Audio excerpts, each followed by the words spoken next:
tous, j'espère que vous allez bien. On se retrouve aujourd'hui pour une nouvelle vidéo et je vous propose aujourd'hui de découvrir ces 10 romans de ma palle qui sont là depuis un petit moment que j'aimerais lire en 2021. J'ai quelques copines qui ont fait ce genre de vidéo, pas forcément les 10. Céline Lecture par exemple a fait je crois les 21 romans qu'elle veut lire en 2021. Moi je me suis arrêtée à 10. En fait j'ai pris ma palle en commençant par mes romans les plus anciens. Je fais ça de temps en temps, je regarde et je me dis ah oui j'avais celui-là quand même. Et donc là j'ai noté 10 romans que j'aimerais enfin lire en 2021 et donc je vous propose de découvrir ces 10 romans.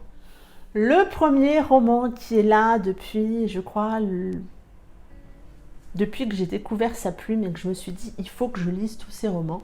Ce roman, c'est Love in Melodies de Millie King, que j'ai acheté, je crois, en même temps. Quel est le premier roman de Millie que j'ai lu ? Je sais que je l'ai découverte grâce à Julie. Et quelle découverte, voilà. Et Love in Melodies est un roman que Julie a beaucoup aimé, qui me tente énormément et qui, je pense, va être toujours aussi émouvant que ce que c'est nous écrire Millie. Et du coup, ben voilà, j'aimerais bien en 2021 enfin découvrir ce roman.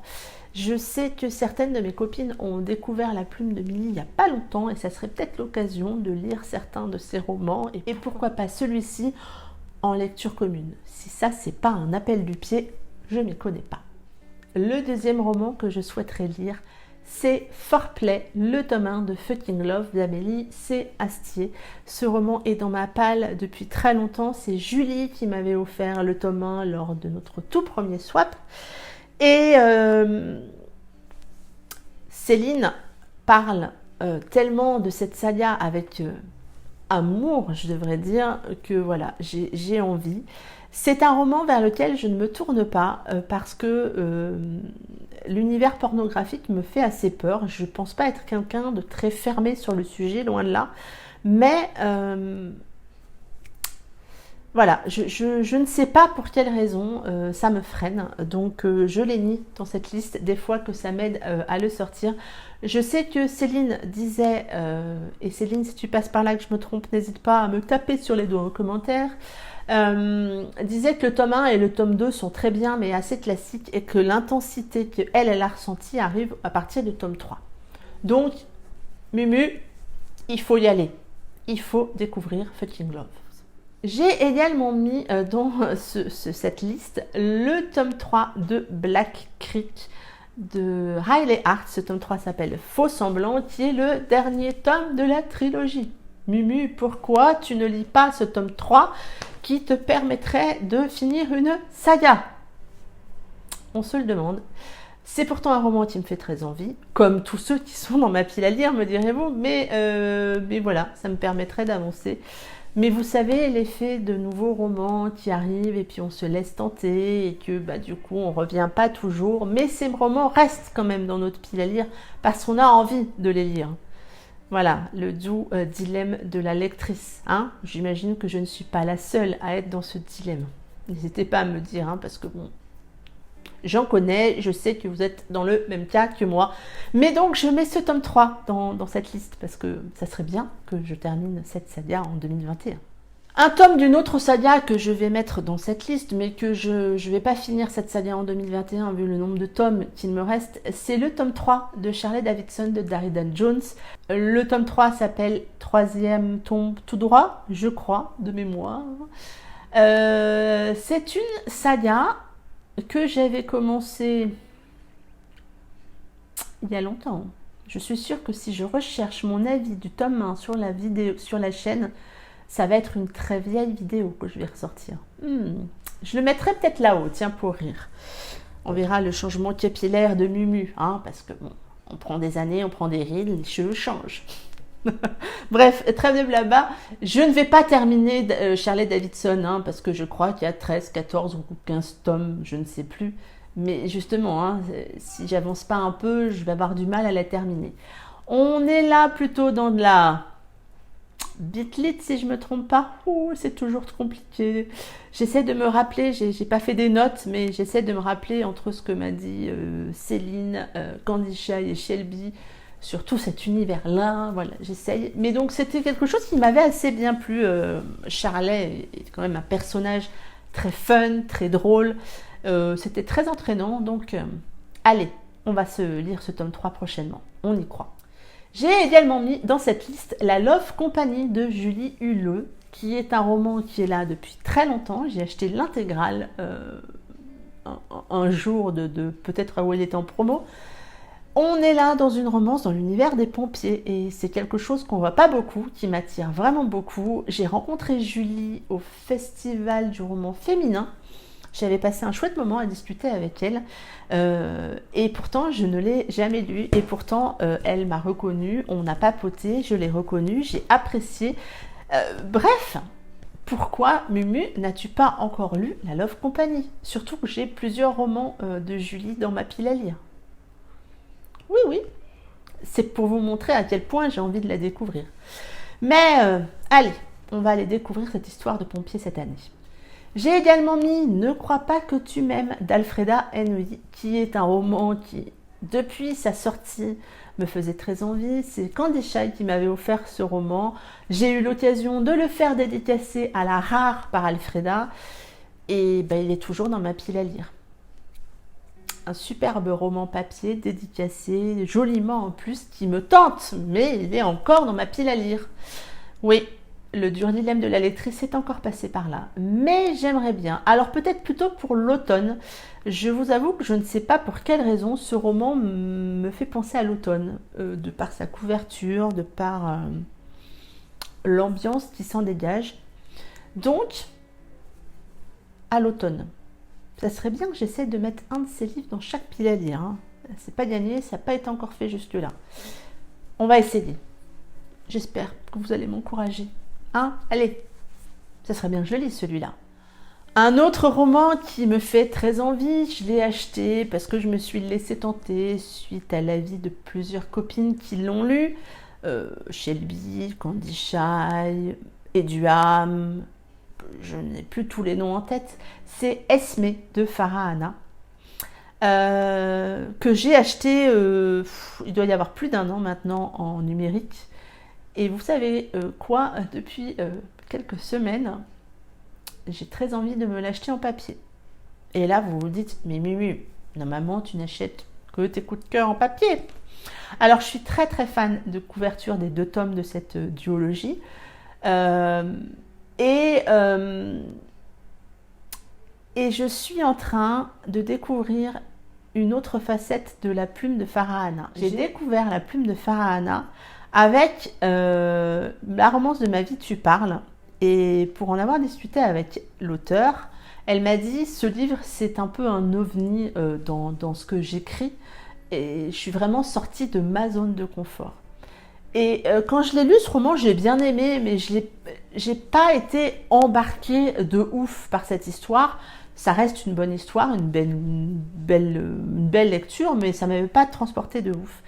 Et en fait, à force de discuter avec Farah, je me suis rendu compte que oui, ce roman était un peu à part par rapport à tout ce qu'elle écrit.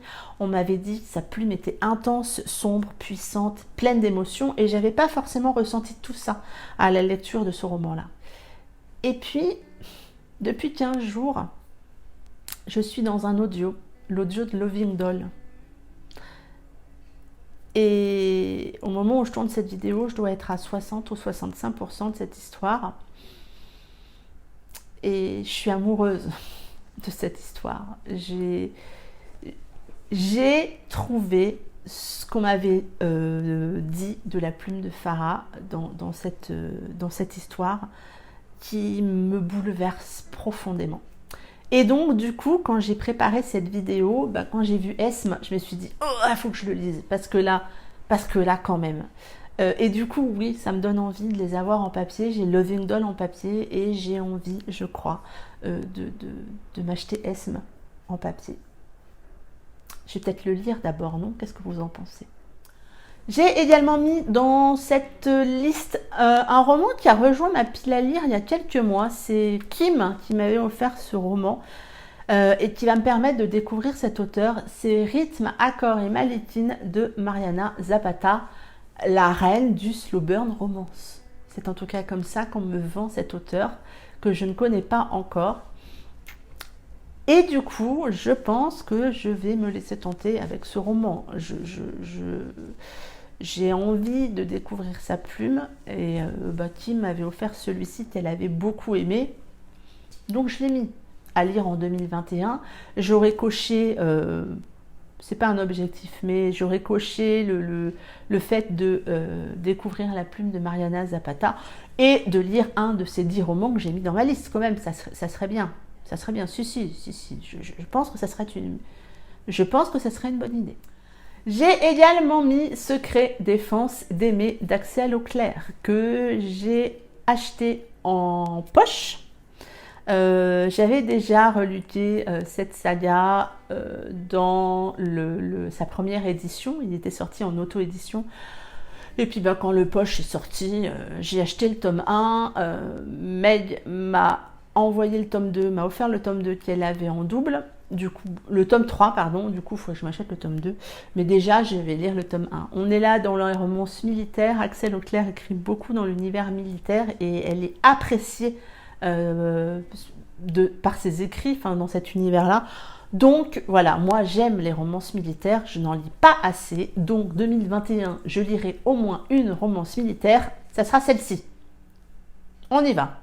On y croit. Et le dernier roman que j'ai mis dans cette liste, c'est le tome 1 de Fragments d'éternité. Le tome 1 s'intitule Paris 1899 de Séverine Nican. Un roman qui est conseillé plus. Et je ne peux pas en mettre plus parce que sinon on va y passer des heures, par Candy Chag. Et du coup, Céline me l'a offert au swap à Noël. Et j'ai très envie de découvrir cette histoire. Ça m'intrigue, ça m'intrigue parce que quand Céline en parle, ça me fait du bien. Je ne sais pas comment vous expliquer ça quand elle parle de ses romans et j'ai très récemment réécouté son avis sur ce tome 1 justement. Je me sens bien quand elle en parle, donc quand elle décrit ce qui s'en dégage. Et du coup, oui, forcément, ça me donne envie de le lire. Je crois que c'est une lecture, tu l'as aussi, donc si on peut le lire en lecture commune, toutes les deux pour papoter et échanger, et puis on embarquera Candy Chag dans notre histoire. Elle l'a lu, on échangera avec elle. Mais voilà, si vous ne connaissez pas cette saga, allez voir sur la chaîne de Candy Chag. Je vais essayer de vous mettre là-haut un de ses avis sur le tome 1. J'espère que vous ressentirez ce bien-être que moi je ressens quand je l'entends parler de cette saga. Donc voilà, le dernier que j'ai mis dans cette liste, c'est celui-ci. Voilà pour ces 10 romans que j'aimerais sortir de ma palle en 2021, que j'aimerais lire, que j'aimerais découvrir, parce qu'ils sont là depuis un moment pour certains, et d'autres me font très envie du fait de l'avis dithyrambique des copines. Donc, on y va Mumu, on s'accroche et on garde en tête cette liste de 10 romans. Est-ce que vous avez aussi comme ça des romans dans votre palle qui sont là depuis un petit moment, on ne dira pas combien de temps, et que vous avez envie de lire cette année?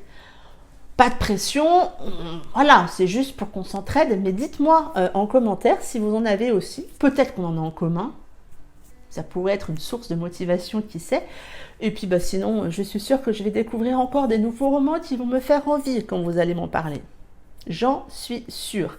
Et puis si vous avez lu un de ces 10 romans, n'hésitez pas à me dire aussi. Parce qu'en général, quand les copines te disent « Mais si, c'est bien, vas-y, fonce !» Hein, vous savez ça, vous connaissez aussi. Bref, c'en est tout pour cette vidéo. N'hésitez pas donc à me laisser un petit commentaire. N'hésitez pas aussi à vous abonner à la chaîne. Ça vous permet en fait de savoir quand la vidéo elle est postée. Même si je suis assez régulière, j'essaye donc le mardi et le vendredi à 16 h de vous mettre une vidéo en ligne. Mais bon, un petit abonnement, une petite cloche, c'est toujours sympa. Le pouce aussi, parce que ça motive et ça fait découvrir la chaîne et la vidéo. Ou plutôt la vidéo et la chaîne. Bref, vous avez compris. Et en attendant, moi, je vous souhaite de très bonnes lectures. Prenez soin de vous. Et puis, à très bientôt pour une prochaine vidéo. Bye bye!